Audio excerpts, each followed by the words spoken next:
Start. बदलते भू राजनीतिक परिदृश्य में भारत और ओमान के बीच गुरुवार को हुए मुक्त व्यापार समझौते को आर्थिक मोर्चे पर एक दूरगामी असर वाली साझेदारी के तौर पर देखा जा सकता है। दरअसल पिछले कुछ वर्षों से दुनिया के कई विकसित और शक्तिशाली देश अपने इर्द गिर्द एक ऐसा घेरा बनाने की कोशिश में हैं जिसमें तीसरी दुनिया के देशों की उन पर निर्भरता बनी रहे और वे मन मुताबिक अपनी सुविधा की शर्तें उन पर थोपते रहे, जबकि पारंपरिक रूप से सहयोगी रहे या फिर नए सिरे से संबंध विकसित करने में रुचि रखने वाले देशों के मामले में भारत का रुख पहले भी परिपक्व और उदार रहा है। इस क्रम में अब ओमान के साथ भारत ने जिस तरह व्यापक आर्थिक साझेदारी समझौता किया है वह आने वाले समय में न केवल दोनों देशों के आर्थिक संबंधों में एक नया आयाम रचेगा, बल्कि बहुध्रुवीय दुनिया में विकल्पों के नए मोर्चे भी सामने आ सकते हैं। इससे पहले भी भारत ने ताकतवर देशों के प्रभाव में आने के बजाय अपनी ज़रूरत के मुताबिक सहयोग के मोर्चे पर कदम बढ़ाया है। पैरा। गौरतलब है कि भारत और ओमान के बीच पिछले करीब 7 दशक से अच्छे और कूटनीतिक संबंध रहे हैं। उसी को और मजबूत करने तथा अपने व्यापार को विस्तार देने के उद्देश्य से भारत ने ओमान के साथ अब जिस मुक्त व्यापार समझौते को आकार दिया है उसके सकारात्मक असर अगले कई दशक तक देखने को मिल सकते हैं।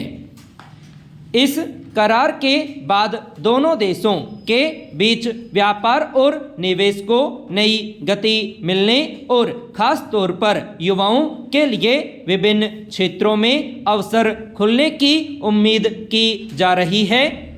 समझौते के तहत वस्त्र, कृषि उत्पाद और चमड़े के सामान सहित भारत के 98% निर्यात को ओमान में शुल्क मुक्त पहुंच मिलेगी। वहां के प्रमुख सेवा क्षेत्रों में भारतीय कंपनियों को विदेशी निवेश की अनुमति में भी बड़ी कामयाबी मिली है। जाहिर है इस सबसे श्रम की प्रमुखता वाले कई क्षेत्रों को बड़ा लाभ मिलेगा। रोजगार के नए अवसर पैदा होंगे और लघु तथा मध्यम उद्योगों के साथ साथ कारीगरों से लेकर महिलाओं के नेतृत्व वाले उद्यमों को मजबूती मिलेगी। पैरा। इसके अलावा खाड़ी क्षेत्र में ओमान ऐसा देश है जहां भारतीय सेना की तीनों शाखाएं नियमित संयुक्त अभ्यास करती है। इस लिहाज से देखें तो भारत को जिस तरह पहले से ही ओमान के दुक्कम बंदरगाह पर जरूरत होने पर साजो सामान के उपयोग की सुविधा मिली हुई है, उसमें नया समझौता सहयोग को और मजबूत करेगा। दुक्कम बंदरगाह भारत के लिए एक वैकल्पिक रणनीतिक ठिकाना है और यह भारतीय नौसेना को पश्चिमी हिंद महासागर में मजबूत आधार देता है। ऐसे में दोनों देशों के बीच हुए करार की अहमियत समझी जा सकती है। खास तौर पर पिछले कुछ महीने से जिस तरह अमेरिका ने मनमाने तरीके से शुल्क लगाकर अपनी सुविधा के मुताबिक नीतियां बनाने के लिए भारत पर दबाव डाला, वह एक तरह से व्यापार में वर्चस्व कायम करने की कोशिश थी। दूसरी ओर चीन है, जिसे कारोबार के मामले में भारत के लिए वैकल्पिक रास्ते खुलने से निराशा होगी, मगर ओमान सहित अनेक देशों के साथ भारत के अच्छे संबंध रहे हैं और उसे मजबूत करने के क्रम में विकल्प खुलते हैं, तो यह भारत की उपलब्धि है। अमेरिका और चीन जैसे देशों के लिए भी यह सोचने का मौका है कि बहुध्रुवीय विश्व और बदलते समीकरण के दौर में क्या कोई देश अपना वर्चस्व कायम करने की नीति पर ज़्यादा देर टिक सकता है। पैरा। बांग्लादेश में अराजकता फिर से अपने पांव पसारने लगी है। हाल ही में वहां एक प्रमुख नेता की गोली मारकर हत्या कर देने के बाद शुरू हुए हिंसक प्रदर्शनों से कई जगह हालात तनावपूर्ण हो गए हैं। इस बीच अल्पसंख्यकों, खासकर हिंदू समुदाय की सुरक्षा को लेकर भी खतरा पैदा हो गया है। वहां गुरुवार को इस निंदा के आरोप में एक हिंदू व्यक्ति की पीटकर हत्या कर दी गई और उसके शव को आग लगा दी गई। इससे स्पष्ट है कि बांग्लादेश में अंतरिम सरकार का विरोध करने वालों के साथ साथ अल्पसंख्यकों को भी निशाना बनाया जा रहा है।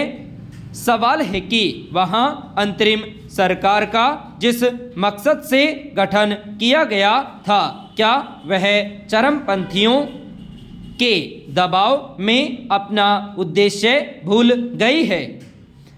आखिर क्या वजह है कि वहां न तो कानून व्यवस्था दुरुस्त हो पा रही है और न ही लोकतांत्रिक तरीके से सरकार चुनने का मार्ग प्रशस्त हो पा रहा है?